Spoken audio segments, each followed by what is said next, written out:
Hello everybody and welcome to John Wulai, second movie. Ooh, another one. It's a bit of a curveball, this one. Yeah, this one. I sort of didn't know this movie existed. Was this your first time watching this film? This is the first time I've seen this film. Today we're covering Heroes Shed No Tears, which came out the same year as A Better Tomorrow.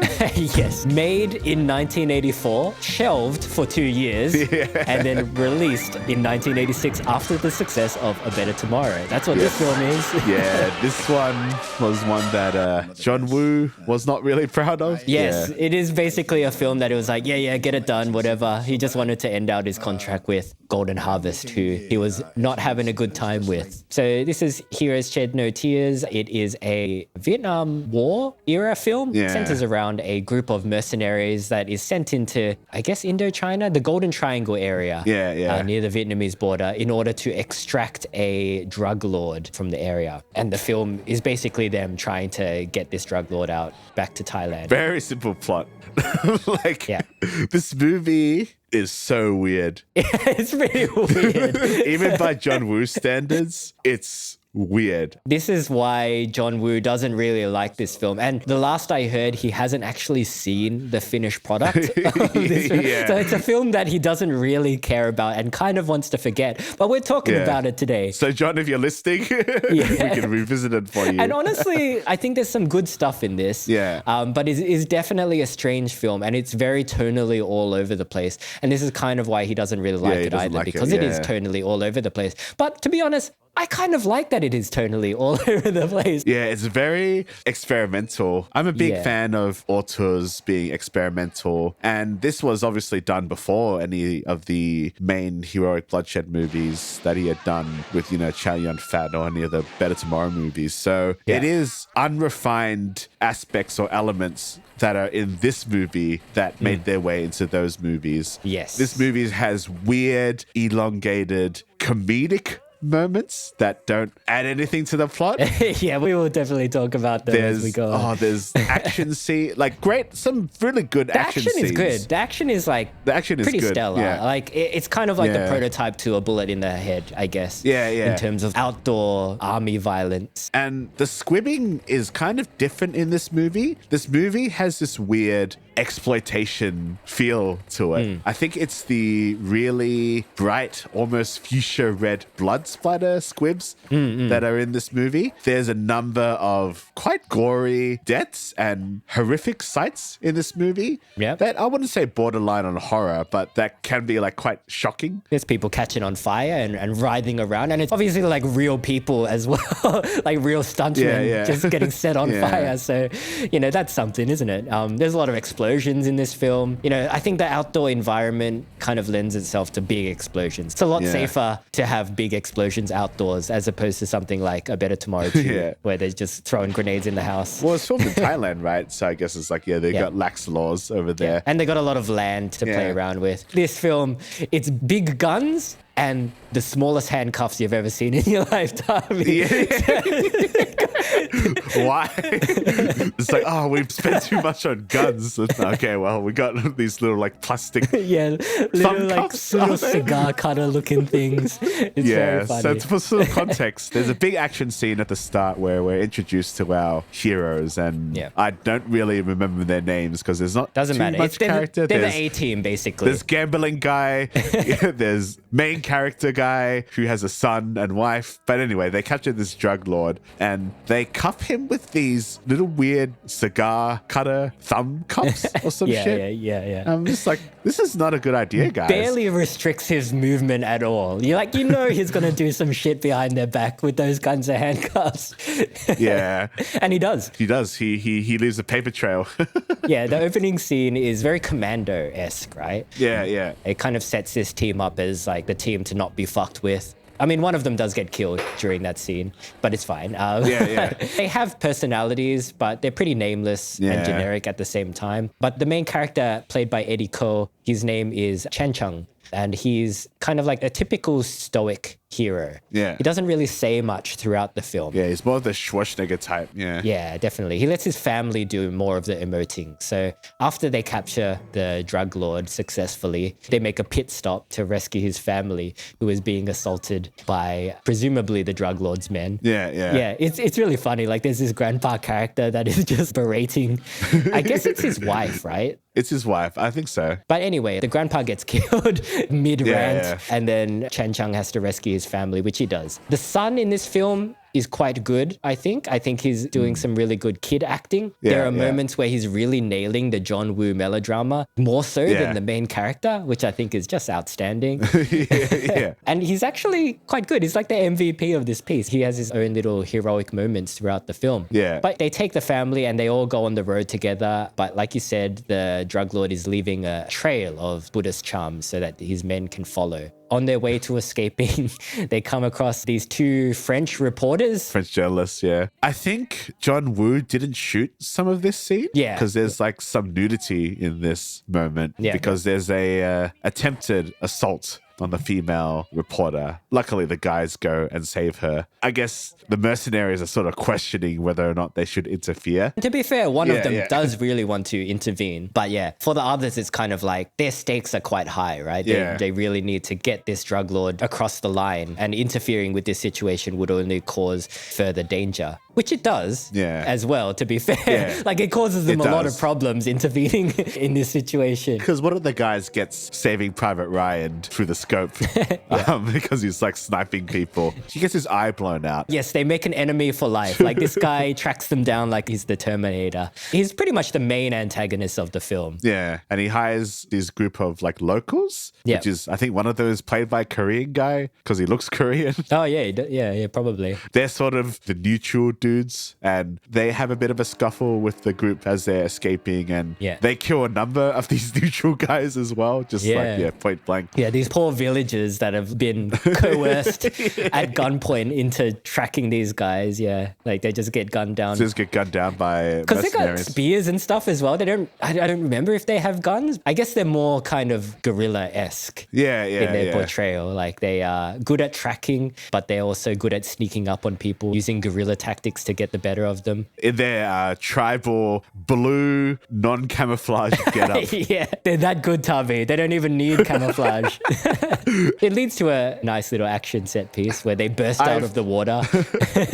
This is probably the first time in a John Woo film where maybe I've had to question some of the logic of realism in this movie. Because I thought, okay, maybe there's a little bit too much plot convenience in this movie, and maybe there's a bit too much that doesn't make sense. Because this movie has a lot of elements that I would generally quite enjoy in a schlocky action film. But I'd be hard pressed to say if I really actually liked this movie. Like, I'm not sure if it was my particular mood at the time when I watched it. I actually kind of found myself struggling to get through the movie a little bit. The tonal shifts kind of feel a bit off for me at points. And I don't know why, because usually I'm quite open to tonal shifts, but in this one, it doesn't really quite work. And I think it's with these elongated moments that these other mercenary characters have. It's very messy. There's this scene about this guy and a steak. The casual cannibalism scene. Yeah, it's very odd. Because I wasn't sure if he was being serious or not. Yeah, no,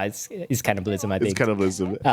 I forgive that scene because it's character development, right? Yeah. It's within these scenes where you kind of get more of a sense of who these people are. Yeah. So like these two are buddies, you know, they joke around with each other. One of them is very into gambling, hence the gambling over the steak. One's into cannibalism. One's into fine dining, Tommy. Nothing like a black pepper steak, the butt cheek of a dead soldier. Of a dead soldier. Yeah, and then after that is two back-to-back scenes of comedy, I guess. Yeah, it's the really long gambling sequence. Yeah. And then another scene of a guy pilfering loot from dead soldiers. So the gambling scene, as I was watching it, I was like, where is this going? Because the film hasn't established its identity yet as that kind of film where it's going to have this random scene in it, right? So you're watching it and you're like, is this going to devolve into like a shootout again? Like, what's going on here? And where are all the other guys as well? Because there's only one of them involved in this scene. and like he's gambling with these village people, I guess. And Yeah, it yeah. doesn't really go anywhere. It doesn't go anywhere. I guess the gag is that usually he's not great at gambling, but he goes on a winning streak and wins all of this village's possessions. Yeah. And then the village chief gets involved and basically is like, I'm going to kill you if you win again. I'm going to kill you with this big gun. He tries to back out, but it's like, no, the honor is the chief. He must win. Yeah, like which is funny. legitimately. It's funny. pretty funny. Yeah. So all of a sudden he has to lose, right? Yeah. But he ends up getting double sixes and has to blow everybody up with a grenade. Yeah, he just kills everyone. Yeah, he kills everyone. It's funny, what the Tavi. fuck? It's funny. These are just villagers who are just like, I probably just woke up and was going to do some picking rice and feeding my family. Probably got a wife at home. I'm dead now because I watched this guy kill. It's their own fault, Tavi. They should have just let him go. He wanted to leave. He said keep all the Well, stuff. their fault was the chief's fault. I'm just here for the lols. I'm just here for, I just here to have a good just want to time, watch man. and enjoy. Yeah, like a lot of them weren't even playing. They were just watching. Just watching. I will remember you. Jesus Christ, yeah. So there's that scene, but then after that scene, there's a scene with the other guy, the cannibal guy. Yeah, he's looting corpses, and then a group of soldiers is about to discover him. Yeah. So he pretends to be a corpse as well. It's kind of like a bit of slapstick comedy. It works for the most part. Yeah, it is. Yeah, it is a very Asian style. Yeah. This scene is a little bit better because there's still some peril. It's sort of telling the story that these guys are much closer on their tail than they think that they are. But it's still quite long. It just feels weird. It does feel weird. Again, it's kind of like the film hasn't really established its identity as a comedy. Yeah. So it is weird when you have this random comedy in it. But anyway, the guy shoots the guy in the butt and then escapes with a bag of loot. But because there's a hole in the bag, he loses all that loot. So it's kind of like a womp womp moment for him. But then he's immediately killed. He's immediately killed in like a This really... guy's death is very horrific. It's horrific, One of the most horrific John Woo kills I've ever seen in a movie. Don't they like cut his arm off as well at the same time? Yeah, they do, yeah. And his mate's like, no! Yeah, no. This was sort of like a jump scare. And then one of the other guys has to mercy kill him. That's the exploitation factor of this movie. It's this really violent moment. Even by John Woo standards, this movie has some pretty uncomfortably gory special effects, which I think are quite good. The effects are good. I like the part where the guy gets shot in the eye. I think the makeup effects on that is quite good. It looks cool. Yeah. It's definitely, I don't think John Woo has ever really done gore much after this movie. He's definitely done violent films, but they're more so just squibs and body count and big stunts, where this one is, to my knowledge or memory, is the only one where he's really done gore. It's pretty grim stuff at times. Well, then they go to the American guy's place after this, right? Yes. So this is an American deserter who has decided to set up his own love shack situation in the middle of the Vietnam War. He's surrounded himself with bombs. So like, I guess that's supposed to deter people from messing him up. And he's surrounded himself with hot girls as well,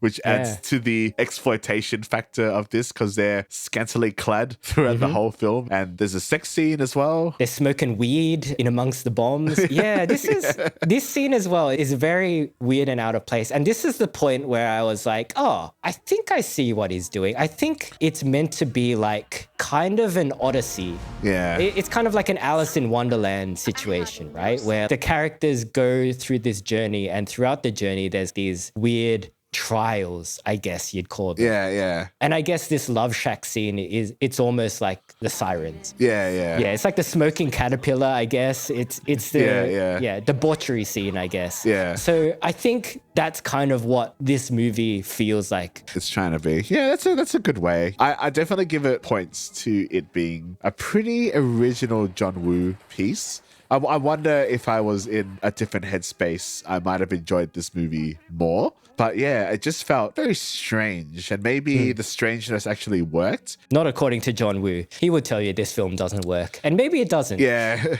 maybe it doesn't work. Yeah, I think you have to have a lot of patience and maybe be in the right mindset to enjoy a film like this. I feel like this movie has a potential for like a cult status because it is just strange. It's not really widely available. It didn't really make money at the time, and it does feel like it's been buried. Yeah. But yeah, I think there's some moments, and the action is spectacular. So like after the love shack scene, Yeah. it's basically a big siege. So it culminates in all of the parties that are trying to catch them, catching up with them in this love shack. There's the drug lords gang. They team up with the one-eyed generals group, and Yeah. there's also the trackers. I think they're involved as well. But yeah, they all kind of surround this shack and siege the place. And this is like a wooden shack that's filled with explosives. So you know it's going to kick Yeah. off. But they don't manage to hit any of those explosives. Yeah, apparently not. Yeah. It is very much action movie logic. The Yeah. American guy spends the whole final act just wearing this bomb vest, but it doesn't go off until he wants it to go off. That's true. It is quite spectacular because there are a lot of bombs, you know, there's a lot of explosions, there's a lot of gunfire.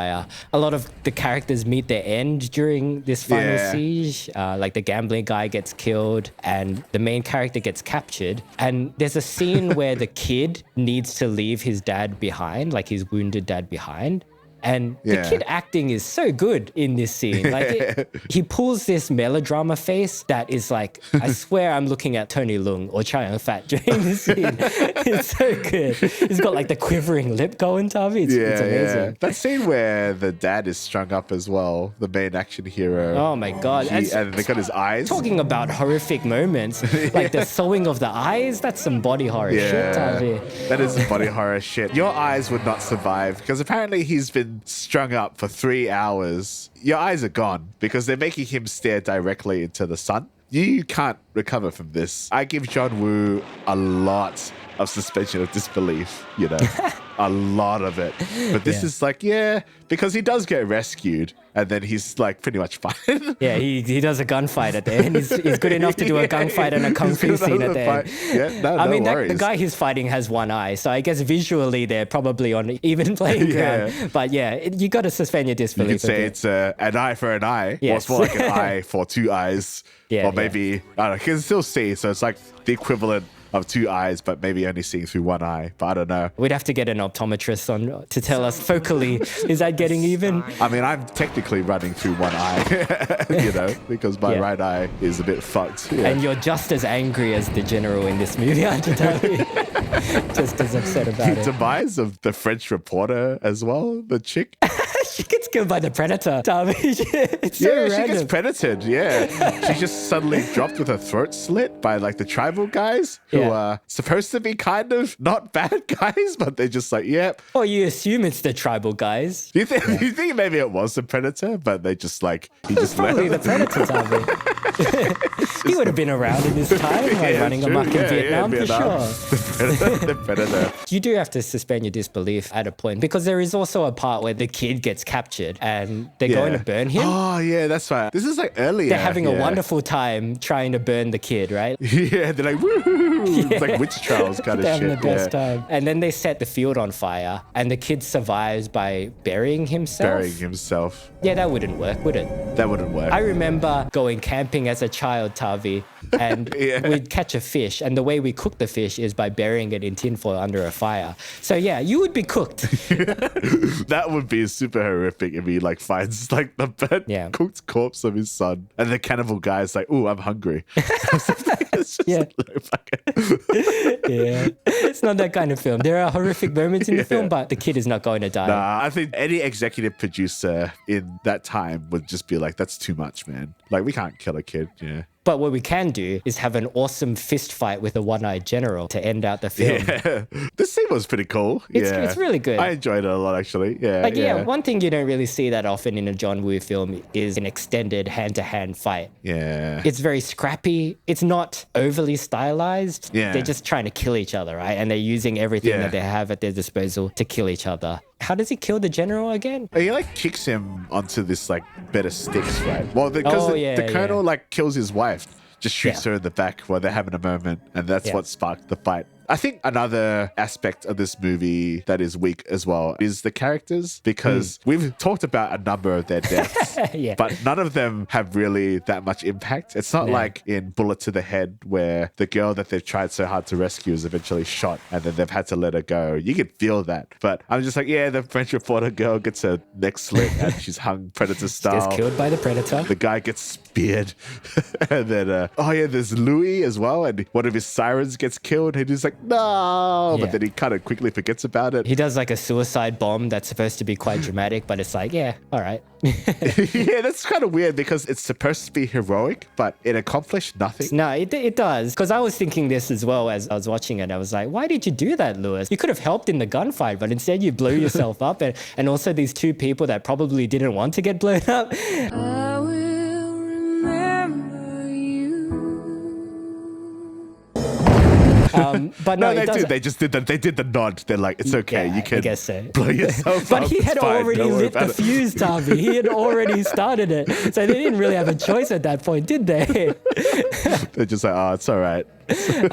But yeah, it kind of accidentally works because that explosion triggers a bunch of other explosions that kind of really helps Chen Chung in the ensuing gunfight. Like it thins out the herd, I guess. Yeah. But yeah, he didn't know that was going to happen. It's very much an accident that it worked somehow. It's But kind of weird. Yeah. you're right. Like because the characters are quite ill-defined, you don't really feel anything for their death. This is a John Woo action film without the melodrama, I feel. Yeah. There's not that much of it. Yeah. Yeah, if you don't have the other elements behind a John Woo film, like the storytelling elements, like the melodrama and the character development. And the themes as well. Yeah. Yeah, this is kind of what you get. It's just like a straight up action film with not really much substance. Yeah. While the action is very well shot and very spectacular. Oh, yeah. That's not enough to kind of sell a movie, right? Well, that being said, I would watch this movie over his killer remake, like any time of the day. That's true. That movie. Let's not talk about that movie, shall we might talk about that in a future episode, Tavi. No spoilers here.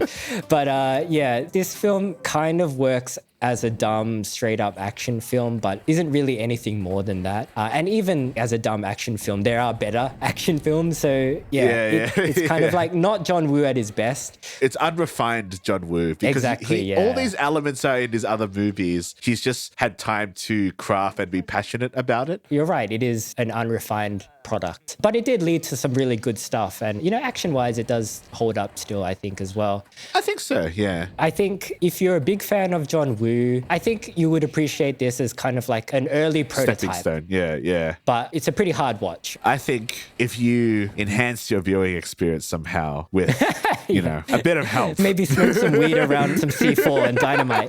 That might help. That might help. I think that makes any situation better.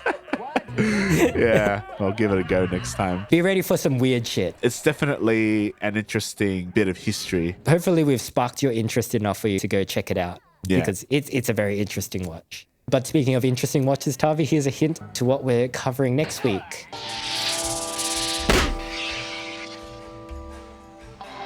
Is it interesting? I don't actually know what we're covering next week, so... It's hard target, Tavi. Okay. All right. More hunting of humans in that. More hunting. Yes. But until then, guys, if you did enjoy this episode and this movie, maybe check out our weekly podcast, Two Asian Blokes, where we talk about Asian pop culture and such. You can find us on all the podcast platforms. Bit of a strange one, this one. Even after talking about it, I still don't know how I feel about it. Maybe I have to watch it again, Tavi. Yeah, it might be a second viewing experience. Yeah. At least it's not boring. At least there's personality behind this movie. I'll give it that. Yeah. Definitely. Casual cannibalism. I'm actually pretty hungry at the moment. I do smell some food cooking. I don't think it's black pepper steak, but we'll see. All right, guys. We'll catch you later. All right, catches.